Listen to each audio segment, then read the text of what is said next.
मुग़ल बादशाह का इतिहास बताने जा रहा हूँ। मुग़ल साम्राज्य भारतीय उपमहाद्वीप में एक प्रमुख इस्लामिक साम्राज्य था, जिसकी स्थापना बाबर ने 1526 में की थी।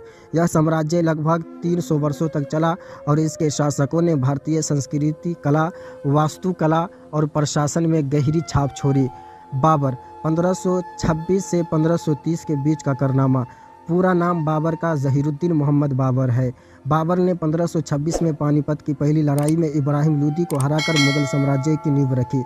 बाबर तैमूर और चंगेज़ खां का वंश था। उसने बाबरनामा लिखा, जो उसकी आत्मकथा है।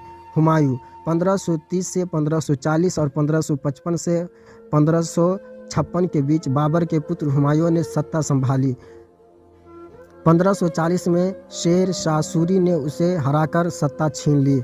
हुमायूं ने 1555 में फिर से दिल्ली पर कब्जा किया, लेकिन एक साल बाद उसकी मृत्यु हो गई। 1556 से 1605 के बीच अकबर मुग़ल साम्राज्य का सबसे महान शासक माना जाता है।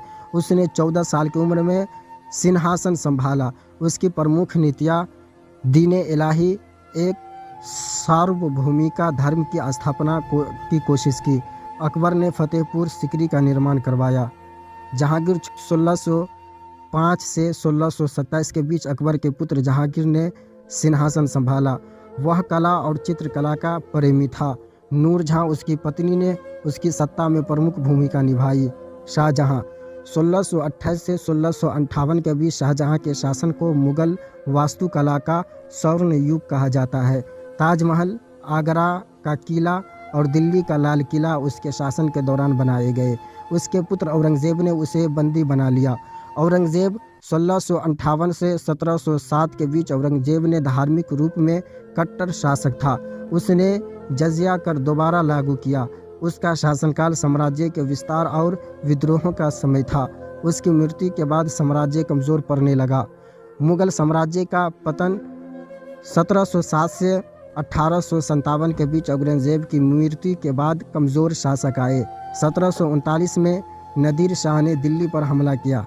1857 की क्रांति के बाद अंतिम मुग़ल बादशाह बहादुर शाह जफ़र को अंग्रेज़ों ने बर्मा निर्वासित कर दिया। मुग़ल साम्राज्य की प्रमुख विशेषताएं: वास्तुकला, ताजमहल, कुतुब मीनार और मीनार-ए-पाक जैसी इमारतें। सांस्कृतिक विकास, फ़ारसी भाषा, संगीत और ईटीसी। मुग़ल साम्राज्य भारतीय इतिहास में अपनी अस्थायी छाप छोड़ गया और उसकी संस्कृति का प्रभाव आज भी देखा जा सकता है।